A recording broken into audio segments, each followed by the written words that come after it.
with us. We appreciate it. Thank you, Jen. I want to bring another voice into this conversation. Michele Zurakowski is the executive director from Beyond Hunger.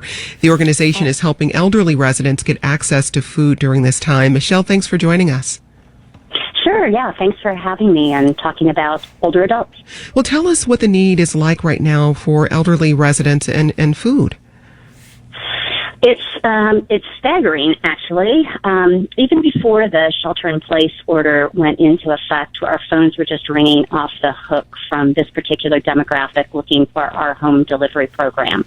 So we've had a home delivery program for a long time, but usually the older adults we serve are, I would say, fiercely independent and really value that independence. And so sometimes people don't want to have food delivered to them. They'd rather come to the food pantry themselves. It's more of a social outing, I think. But with this, it's changed completely. So, for instance, one of the housing buildings that we served, last month we served 8 people there, and this month we'll be serving 83. Wow. And so just to scale that, last month we delivered to 84 homebound residents, and this week we're going to be serving 300. So what has this steep increase in need meant for your organization? How far are you stretched right now? Wow. Well, we've had lots of partnerships, and that has been incredibly helpful. So we are housed in the basement of First United Church of Oak Park. They've closed the building to groups of people, and so basically they've turned it over to us as storage. So we're able to spread out a bit. Greg was talking about United Way, so even local organizations, or the United Center, even local organizations are really helping out in that regard. But we're also getting help from lots of other organizations. I mean, our mission statement is harnessing the power of communities to end hunger. And that harnessing the power of communities piece has never been more important.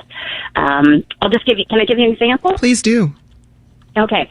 So a couple of weeks ago, maybe 10 days ago, a patrol officer, Nicole Velasquez from the 15th Precinct in Austin, sent out one of those kind of prayer emails to the universe, like, we have 100 seniors in need of food, can anybody help? And somebody routed that email to me.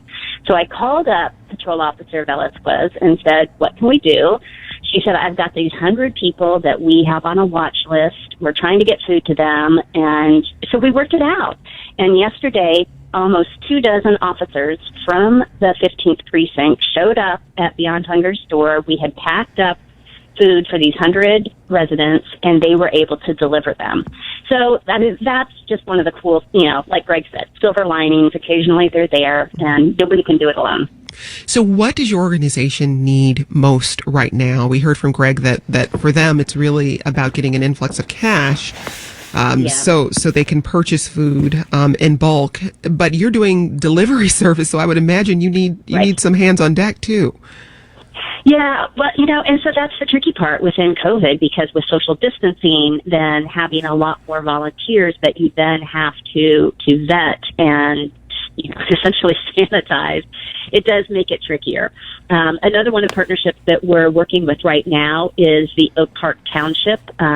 I was on a phone call of stakeholders and mentioned that we were having issues with delivery, and Gavin Morgan, the director there, said, hey, you know what? Our drivers aren't doing anything right now.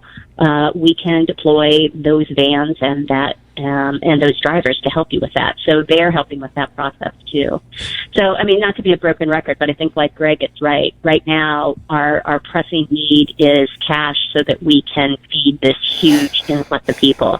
Like I said, it went from 84 to 300 in home delivery. Yesterday at our food pantry, we had 45% more than we had the week before.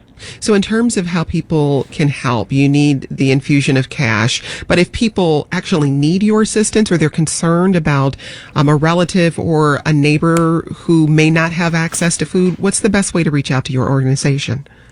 There are 2 ways. So they can, if they have internet, they can just go to our website, which is gobeyondhunger.org. And there's a link there on what they need to do to get food. We have modified how our food pantry works. So one of the things we're doing is we're having a drive-through now, so you never have to leave your car. You just pull up, a staff member will take some information, and a volunteer will put the groceries in the car. So that's really simple, but the dates and the times are on the website. Or if you need to speak to somebody specific, so if somebody's in need of that home delivery service, for instance, they can call 708-386-1324, extension. Michele, are you still with us? We lost her. Okay, I think we might have dropped Michelle's line. We're going to try to get her back on the line right away. You're listening to Reset. I'm Jenn White, and we're talking with organizations in our area that are working to give help to people who are experiencing financial insecurity right now due to COVID-19. We had Michele Zurakowski on the line, the executive director of Beyond Hunger. If you need help, they specifically are working with elders in our community. You can reach out to gobeyondhunger.org or give them a call at 708-386-1324. Again, that's 708-386-1324. There's an extension. We're going to get that extension for you. You're listening to Reset here on 91.5 WBEZ. Coming up on the program, we're going to talk about housing, but we also want to hear from you. Is there a resource in your neighborhood that you want to share? How are you seeing neighbors and community members helping each other right now? We got this voicemail from Frank in Garfield Ridge. We've seen a lot of negativity about the virus, people dying, but at the same time, there's a lot of people stepping up, neighbors, helping each other. I know I am keeping in contact with seniors on my block. My neighbor gave me some N95 masks that are in short supply because he knows I'm still working. I'm an essential worker. And for him to actually give me something that is in high demand and short supply, I think it was great. He knows I'm outdoors, and he offered that. So I think we've seen a lot of people getting help from their neighbors, and I think that's how we're going to get through it, by helping each other out. Give us a call at 312-923-9239. That's 312-923-9239. But first, let's check in with Lisa Lavis.